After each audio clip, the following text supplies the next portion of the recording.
Bien, chers amis, bonjour. Avant de continuer la lecture et un léger commentaire du texte qui avait été écrit il y a quelques années et correspondant à la mondialisation, je voudrais revenir sur un point absolument fondamental, majeur, c'est le point du Pardès, c'est-à-dire de cette unité carrée, de forme carrée, on en a parlé la dernière fois, et à travers notamment ce croquis, vous voyez, il s'agit d'un croquis très intéressant, je sais que vous allez bien le voir, c'est tiré d'un livre, c'est la couverture d'un livre d'un très bon ami à moi, médecin, qui s'appelle le docteur Abraham Abessera, d'ailleurs c'est un des membres de la famille de Baba Saleh, qui avait écrit il y a quelques années un livre qui s'intitulait Babel,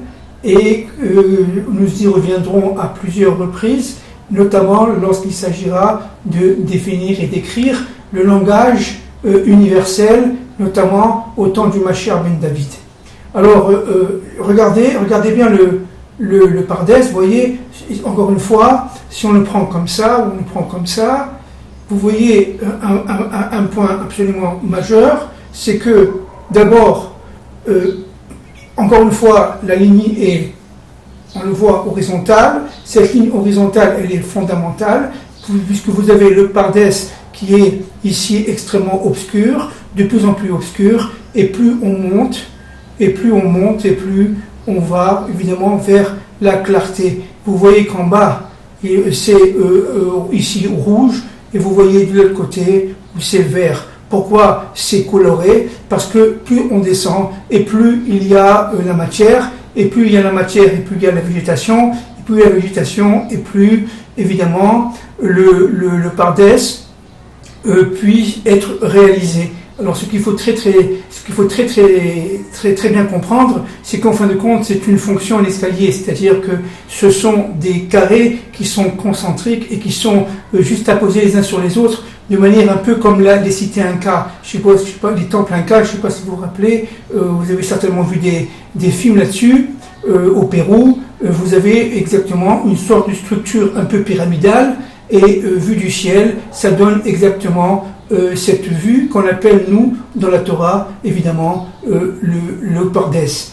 Et le Pardès, on le retrouve dans cette structure carrée, notamment, évidemment, dans le temple de Jérusalem et dans les Tfilines. Alors, pourquoi c'est très important? Regardez, au centre ici, vous avez une sorte de fêlure, vous voyez, une sorte de faille. Parce que ici réside évidemment le Kodesh Kodashim. Au centre du Pardès réside le Kodesh Kodashim, et malheureusement, depuis la faute de tout ce qui s'est passé dans la Torah, notamment la faute du veau d'or, le Kodesh Kodashim s'est quelque part fendu. Il y a eu une sorte, depuis la faute d'Adam Arishon aussi évidemment, une sorte de fêlure de l'harmonie, une sorte de fêlure, si vous voulez, déséquilibre. Et donc nous rentrons dans le bête, c'est-à-dire nous rentrons dans le temps historique, et vous voyez cette fêlure-là maintenant, il nous incombe à nous de la réparer. Le nom de Dieu se trouve ici au centre, Yud Ke Vav Ke, évidemment, qu'il se répartit partout, à partir du moment où on descend, il se cache, il s'habille évidemment dans les traits d'Elohim, avec tous les attributs divins, et plus on monte, et plus il se dévoile, et on le retrouve ici, évidemment, au niveau des temps et des histoires spirituelles extrêmement éclaircies. On le retrouve partout, Akadosh Baruch Hu est partout, et notamment à partir du centre ici, il rayonne partout. Et ça, c'est le Mishkan. Vous voyez? Ça, c'est le Mishkan. Il réside où Akadosh Baruch Hu? Betor Chenu, ça veut dire dans notre cœur, à chaque membre du peuple d'Israël qui est capable, dans sa fonction et dans son essence, évidemment, de le recevoir, mais il est partout. Il est absolument partout, chez les laïcs, comme chez les religieux, chez les gauchistes, comme chez les droites, comme il est chez les séfarades, comme il est chez les Éthiopiens ou chez les Ashkénazes. Il est partout dans le peuple du retour. et donc il est partout, mais il est évidemment infiniment caché.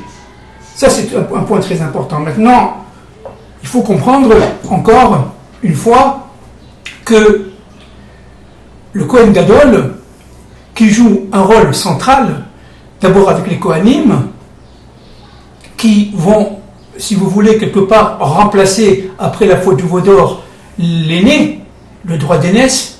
Les aînés, normalement, auraient dû avoir la fonction de Kohanim, de Kohen. Et à la fin des temps, au temps du Mashiach ben David, les aînés retrouveront leur fonction, mais le problème, c'est que les aînés ayant participé directement ou indirectement à la faute du veau d'or, et les Lévi'im n'ayant pas du tout participé à la faute du veau d'or, alors Akadosh Baruch Hu a séparé, a retiré la fonction sacerdotale qui était originalement le fait des aînés et qui a été attribué au Kohen. Un Kohen, c'est donc un sacerdoce, pour parler en français, c'est un prêtre, et n'oublions pas que Israël a une volonté et une nature et une fonction collective de prêtrise.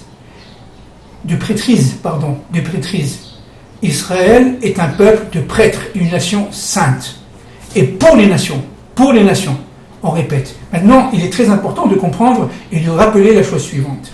Seul le Kohen, et particulièrement le Kohen Gadol, a la capacité de transformer, grâce à la vache rousse, l'impur en pur. C'est-à-dire que c'est une lumière qui est permanente. Et cette lumière permanente, elle va éclairer non seulement le peuple, mais aussi évidemment l'ensemble de l'universel, l'ensemble des nations. Cette lumière qui est une lumière ardente, qui correspond à ce que la kabbaliste appelle le Or HaGanuz, c'est-à-dire la lumière primitive, la lumière initiale, qui n'a pas arrêté, en fin de compte, de resplendir, mais qui a été assombrie par la faute de Adam Arishon et la faute des hommes d'une manière générale, qui a été assombrie par les vicissitudes de l'histoire, eh bien va réapparaître dans toute sa splendeur, parce que avec le Mashiach ben David, avec le fait que le peuple juif devenu hébreu retourne sur sa terre, cet or à Ganouz va resplendir pour le bien de toute l'humanité. Maintenant, on comprend très bien que le fait d'être une lumière ne peut être réalisé que si on fait l'union des contraires. C'est-à-dire que la tâche première du Kohen, et notamment du Kohen Gadol, est être un homme saint. C'est-à-dire on va dépasser évidemment le cadre, on va intégrer tous les cadres de la halacha, et on va particulièrement devenir un homme saint qui, le jour le plus saint de l'année à Yom Kippour, va se nourrir d'une nourriture absolument sainte. Et ça, c'est le travail du Kohen Gadol, pour pouvoir reprendre, si vous voulez, les fautes, les impuretés, les obscurités du peuple et de les transformer en lumière. C'est-à-dire, en fin de compte, c'est quoi le Kohen, et particulièrement le Kohen Gadol? C'est un porteur de sens. C'est-à-dire, c'est lui qui va révéler le sens de l'histoire. C'est lui qui va, au niveau Bezrat Hashem, si Dieu veut bientôt, de nos jours, du troisième temple, va révéler l'histoire qui était enfouie en chacun de nous, mais qui n'était pas réalisée. Pour cela, il fallait réaliser l'histoire secrète, l'histoire, ce que j'appelle moi l'histoire intérieure, la méta-histoire, qui va se raccoler, on le verra, on a déjà vu, on en a parlé, mais on le reverra plus profondément après, qui va se raccoler aux événements universels tels que le vécu, le réalisable va surgir. Et le but, si vous voulez, c'est l'union de l'histoire, comme je l'ai dit l'autre fois, de l'histoire cachée, de la méta-histoire, à l'histoire universelle, qui est une histoire événementielle, à réaliser. Tant qu'on n'a pas réalisé l'histoire, il n'y a pas, si vous voulez, d'herbes, de graines qui vont fleurir dans le Pardès.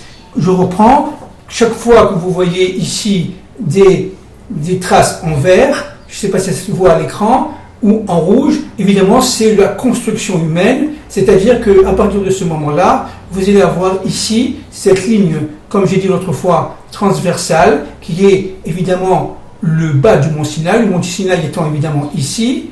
Vous avez ici, comme j'ai dit l'autre fois, le mont Sinaï inversé, et ce mont Sinaï inversé, il est évidemment chargé de matière, chargé de plaisir, chargé de bonheur, chargé de réalisations magnifiques. Et donc, ce qui est très important, c'est de comprendre que, en fait, ce que veut Akadosh Baruch Hu, c'est le pardès complet, le carré complet, tous les mondes intégrés dans ce monde bas, dans ce monde ici-bas, qui sont véritablement l'ensemble des résultats de toutes les réalisations humaines, quelle que soit la nation, et quelle que soit l'époque, et quel que soit l'espace. Et ça, c'est un phénomène qui me paraît absolument fondamental. C'est pour ça aussi que le Kohen Gadol joue un rôle crucial en mangeant, évidemment, des animaux qui lui sont, pour lui, consommables. Il est hors de question de consommer un animal impur, parce que lui va devenir impur et va rendre impur le peuple qu'il représente, le peuple d'Israël qu'il représente, et aggraver l'impureté du monde, et notamment de l'universel. Donc la responsabilité du Kohen Gadol est absolument fondamentale.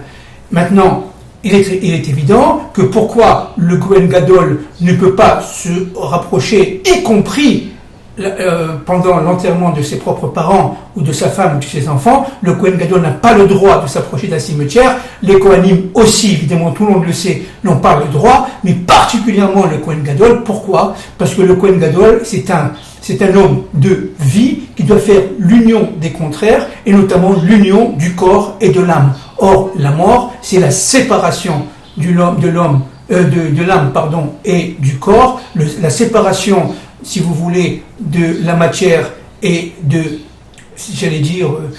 spirituel. Et à partir de ce moment-là, il y a une désorganisation du monde, et le Kohen Gadol qui doit réaliser la paix, parce que évidemment le Kohen, descendant d'Aaron, est un homme de paix. Et quand je dis paix, shalom, c'est-à-dire d'abord l'union des contraires, pour pouvoir réaliser la paix dans le couple, la paix en soi, la paix collective, la paix universelle, il faut que le Kohen soit lui-même complètement apaisé.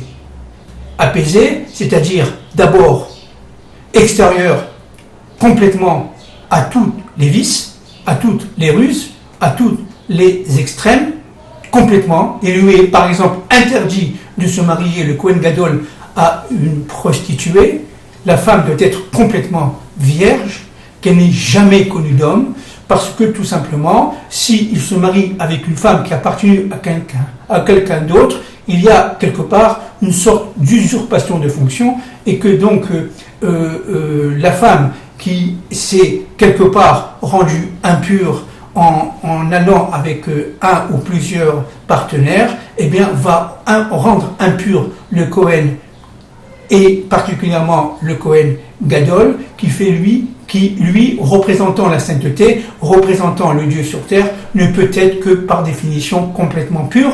Il ne doit pas, évidemment, participer aux enterrements, il ne doit pas toucher, évidemment, un mort, puisque le mort, c'est la séparation entre l'âme et le corps. Lui, c'est un homme d'unification, c'est un homme d'unité, et c'est dans cet ordre unificatrice, dans cette fonction, cette mission unificatrice, le Kohen Gadol joue un rôle fondamental. Pourquoi nous attendons le troisième temple ?